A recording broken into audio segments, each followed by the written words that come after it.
Welcome students to lecture number 9 basic maths. ये lecture में पहले हम स्टूडेंट देखते हैं आप लोगों को। लेक्चर नंबर 8 में हमने जो भी क्वेश्चन दिए थे प्रैक्टिस के लिए उसका सॉल्यूशन पहले हम आज आपको करवा देते हैं ये लेक्चर में, एंड देन आफ्टर हम आगे जाएंगे। ठीक है, चलो। अब हमने आपको इतने जो है वो सॉल्व करने के लिए दिए थे। क्या रूल याद रखने के? तो भाई फर्स्ट ये था कि दिए हुए फंक्शन को 90 प्लस और माइनस थीटा, 180 प्लस और माइनस थीटा, 270 प्लस और माइनस थीटा या तो 360 प्लस और माइनस थीटा के फॉर्म में कन्वर्ट कर। सेकंड, क्या फाइंड करो भाई? इनका क्वाड्रेंट फाइंड करो। थर्ड, क्या देखो कि 90 या 270 दिया है तो फंक्शन चेंज होगा, और अगर 180 या 360 दिया है तो फंक्शन चेंज नहीं होगा। ये देखने के बाद पॉजिटिव या तो नेगेटिव डिसाइड करो कि भाई इसके लिए क्या करने का, क्या दिया है वो देख, क्या आया वो नहीं, ऐसे करके। चलो, अब सबसे पहले 10 135 की वैल्यू है, तो चलो अभी आप पहले डिसाइड करो कि भाई क्या करें तो हम 10 135 ला सकते हैं। तो मैं इसको ऐसे लिख सकता हूँ कि 10 180 माइनस 45। चलो बच्चों, साइड में मैं एक ड्रॉ कर देता हूँ unit circle, all S T C. हर बार नहीं ड्रॉ करूंगा, अब आपको समझते जाने का कि 180 से छोटा एंगल है। 180 से छोटा एंगल है मतलब इसका क्वाड्रेंट कौन सा हो जाएगा भाई? सेकंड क्वाड्रेंट हो जाएगा। सेकंड क्वाड्रेंट में साइन प्लस होता है, अपने को क्या दिया है? 10 दिया है, तो उसकी वैल्यू क्या हो जाएगी? माइनस हो जाएगी। बच्चों दिया है 180 या 360, तो उसमें फंक्शन भी चेंज नहीं होगा। तो फंक्शन चेंज नहीं होगा तो क्या लिख देंगे हम? 10 180 माइनस 45 मतलब 1045, और वो भी कैसा? माइनस। ठीक है, तो 1045 की वैसे देखा जाए तो वैल्यू 1 होती है, आगे माइनस के साथ आपका आंसर क्या हो जाएगा? -1 हो जाएगा। चलो साइन 33, तो क्या कर सकता है हम साइन 33 में भाई? आपको ऐसे कर देते हैं कि साइन 360 माइनस 30। चलो बच्चों, 360 पे फंक्शन चेंज नहीं होता है, तो साइन 360 माइनस 30 मतलब साइन 30। अब तो कि भाई 360 में से कुछ कम हुआ, इधर आता है 360, उसमें से थोड़ा कम हुआ, मतलब कौन सा क्वाड्रेंट इसका हो जाएगा? तो कि भाई इसका क्वाड्रेंट हो जाएगा थर्ड क्वाड्रेंट। तो थर्ड क्वाड्रेंट में ऑल एस टी सी। अब देख सकते हो कि कॉस की वैल्यू जो है वो प्लस होती है, बाकी माइनस होता है। तो अपने को क्या दिया है? साइन दिया है, तो साइन माइनस हो जाएगा, मतलब माइनस साइन 30। आंसर आ जाएगा आपका साइन 30 1/2, और आगे का माइनस -1/2। ठीक है, चलो अब देखते हैं कॉस 300। तो क्या कर सकता है? कॉस 360 माइनस 60, तो 360 माइनस 60 अगेन इसके जैसे ही कौन सा क्वाड्रेंट हो जाएगा? थर्ड क्वाड्रेंट हो जाएगा। बालक थर्ड क्वाड्रेंट में कॉस प्लस होता है। दूसरी बात बच्चों, 360 माइनस किया है तो फंक्शन चेंज नहीं होगा, मतलब कॉस 60 का कॉस 60, और वो भी कैसा? प्लस। तो कॉस 60 की वैल्यू प्लस आके मिला के कितनी हो जाती है? +1/2। ये आपका आंसर। चलो 10 120, तो क्या करते हैं हम? 10 90 प्लस 30 कर देते हैं। चलो क्या हो जाएगा भाई? पहली बात तो यह है कि 90 पे फंक्शन चेंज हो जाता है, तो 10 का क्या कर देने का? कॉट 30 कर देने का। चलो अब तो कि भाई कॉट जो है वो 10 का रेसिप्रोकल है। आपको पता होना चाहिए कि अगर आप 1030 की बात करते हैं तो उसकी वैल्यू कितनी होती है? 1/√3 होती है। अगर आप बात करते हैं 1060 की तो उसकी वैल्यू होती है खाली √3।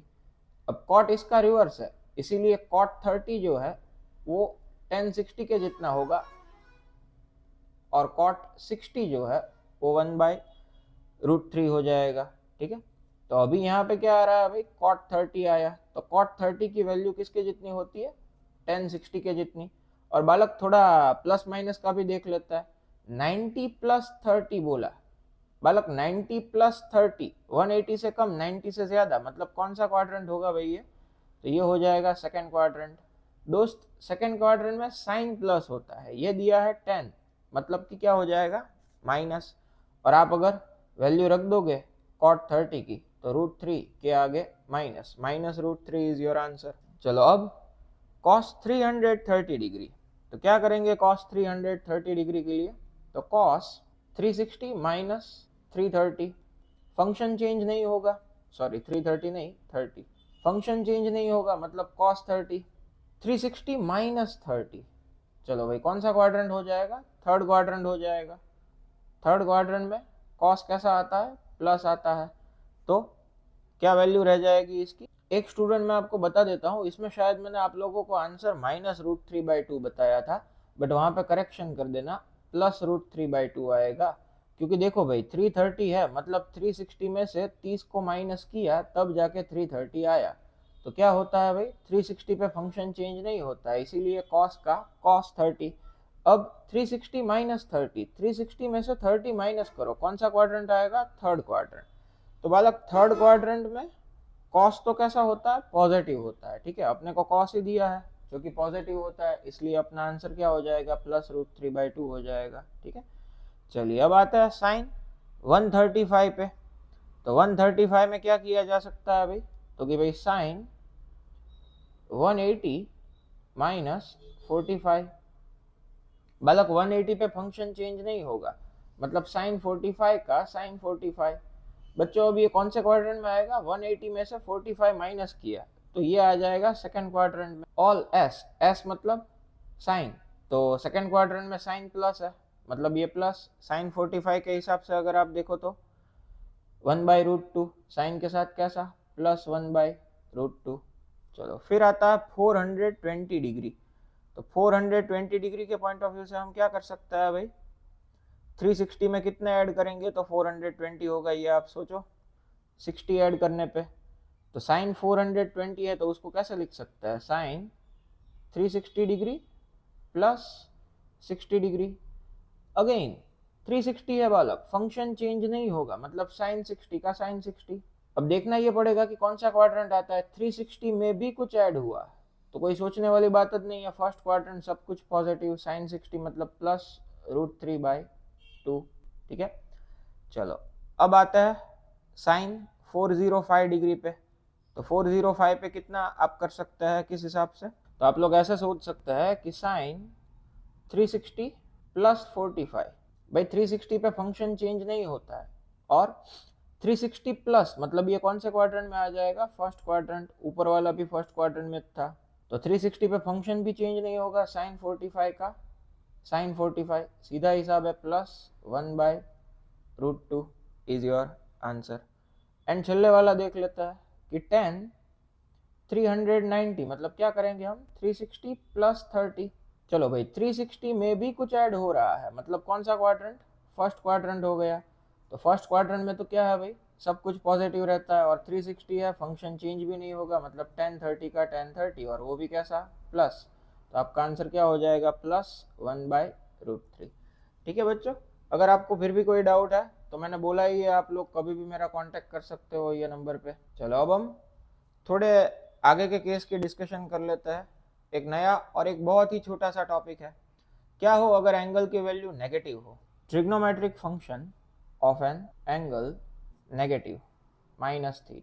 तो इसको क्या है कि बायोलॉजी वाले तो इसको रट्टा मार लो, और मैथ्स वाले है तो आपको कहीं आगे पढ़ने में आएगा डायरेक्टली इनडायरेक्टली, तो ठीक है, बाकी इसको याद रख लेने का कि क्या। देखो मैं इसको कैसे याद रखता हूँ वो मैं आपको बता देता हूँ कि साइन और टेन का माइनस से 36 का आंकड़ा है, एंड कॉस बड़ा ही पॉजिटिव, मैं इसको ऐसे याद रखता हूँ। सर क्या बोलने का, देखो भाई अगर आपको ऐसे दिया है साइन -θ, तो ये माइनस की और साइन की जमती नहीं है, इसीलिए ये माइनस को पूरे गांव से बाहर निकाल के सबसे आगे लाके खड़ा कर देगा, -sin θ। फिर अगर आपको कुछ ऐसे दिया हो tan -θ, तो ये tan की और माइनस की नहीं जमती, वो पूरा आगे खड़ा कर देगा गांव से बाहर माइनस को, कि चल बाहर निकल, और वो खुद चला जाएगा थीटा के साथ। और भाई कॉस ठहरा बड़ा ही पॉजिटिव, कुछ भी नेगेटिव चीज बोलने की नहीं है अपने को, कॉस -θ चाहे कितनी भी माइनस वैल्यू दी हो वो उसको क्या कर देगा, प्लस cos θ कर देगा। मैं इसको ऐसे याद रखता हूँ, ठीक है। देख लेते हैं कुछ एग्जाम्पल ताकि आपको पता चले कि क्या है क्या नहीं। समझ लो कि आपको ऐसे दिया कि साइन -30, तो बालक आप इसको कैसे लिख सकते हो, जैसे अभी मैंने रूल बताया, माइनस को पूरे गांव से बाहर निकाल के खड़ा कर देने का, और साइन को थीटा के साथ लिख देने का। अब बालक हमें तो पता है कि 30 डिग्री मतलब कितना होता है भाई, तो कि 30 डिग्री मतलब होता है 1/2, तो आगे माइनस मिला के -1/2 इज योर आंसर। अभी आप समझो कि आपको ऐसे बोला होता कि cos -30, तो cos तो बड़ा ही पॉजिटिव है, वो तो कर देगा इसको पॉजिटिव, cos 30 मतलब कितना, +√3/2। फिर अगर आपको दिया हो tan -30, तो tan की और माइनस की नहीं जमती, वो माइनस को गांव से बाहर कर देगा और खुद थीटा के साथ चला जाएगा tan 30, तो क्या हो जाएगा, माइनस रख के tan 30 मतलब 1/√3 ऐसे हो जाएगा। आपको ऐसे दिया हो कि साइन -60, तो वो माइनस साइन 60 कर देने का मतलब -√3/2। आपको दिया हो cos -60, तो cos तो बड़ा ही पॉजिटिव है, वो सीधा इसको क्या कर देगा, प्लस cos 60 कर देगा मतलब +1/2। एंड देन आफ्टर tan -60 दिया हो, तो उसका माइनस से 36 का आंकड़ा है, इसीलिए वो क्या कर देगा, -tan60 कर देगा। तो tan60 मतलब माइनस के साथ मिला के √3। तो ये नेगेटिव एंगल के ये 3 रूल जो है वो आपको ध्यान में रख। अब एक और छोटा सा टॉपिक देख लेता है कि क्या हो अगर आपका एंगल बहुत ही छोटा दिया हो। ठीक है, टॉपिक क्या है भाई, स्मॉल एंगल अप्रोक्सीमेट। आपका एंगल बहुत ही छोटा दिया है, if given angle is less than 5 degree. ठीक है, 5 डिग्री से भी कम वैल्यू दी है अगर आपके एंगल की। एंड कौन से यूनिट में होगा स्टूडेंट्स, सर आपने तो बोला कि ये जो एंगल है वो theta must be in radian. ठीक है, तो भाई ये तो डिग्री में दिया हुआ था, तो कोई बात नहीं स्टूडेंट, हम इसको कन्वर्ट कर देंगे। ठीक है, अगर आपको देखो भाई साइन थीटा में थीटा की वैल्यू अगर लेस देन 5 डिग्री है, भले ये डिग्री में हो, फाइनल आंसर आएगा उसको हम किस में कन्वर्ट कर देंगे, रेडियन में कन्वर्ट कर देंगे। देखो भाई ये थीटा की वैल्यू लेस देन 5 डिग्री है, तो क्या कर सकता है, sine theta near equal to theta हो जाएगा। ठीक है, अगर आपको बोला है भाई कॉस थीटा, तो कॉस थीटा के केस में ध्यान रखने का, cos theta near equal to 1 हो जाएगा। रीजन क्या, कि देखो भाई कॉस थीटा की वैल्यू लेस देन 5 डिग्री से छोटी करते जाते हो, तो आप देखो जरा कि भाई 5 से लेके आपने 4 किया, देन आफ्टर 3 किया, 2 डिग्री, 1 डिग्री और 0 डिग्री, तो कॉस 0 तो क्या हो जाता है, 1 हो जाता है। इसीलिए स्मॉल एंगल अप्रोक्सीमेशन में ये चीज ध्यान में रखने की कि cos theta near equal to theta नहीं होगा, वो 1 हो जाएगा। जबकि टेन थीटा अगर दिया हो, tan theta near equal to theta होता है, साइन थीटा भी नियर इक्वल टू थीटा होता है। अब थोड़ा कैलकुलेशन बेस्ड चीज देखते हैं कि समझ लो कि फाइंड, आपको बोला फाइंड अप्रोक्सीमेट वैल्यू, कि भाई सबसे पहले आपको दिया कि साइन 1 डिग्री, तो साइन 1 डिग्री का आप क्या करोगे भाई, सर आपने बोला था कि sine theta near equal to theta, तो sine 1 degree near equal to 1 degree. Sir अब रेडियन में कन्वर्ट करने का है। चलो भाई, तो आगे वाला एंगल वाला मेरा लेक्चर देख लेना भाई, अगर आप लोगों को नहीं ये चीज समझ में आए तो वहां पे मैंने डिटेल में समझाया हुआ है। ठीक है, 1 डिग्री को रेडियन में कन्वर्ट करना है, मल्टीप्लाई बाय पाई बाय 180, तो ये क्या कितना हो जाएगा भाई, near equal to pi by 180 radian.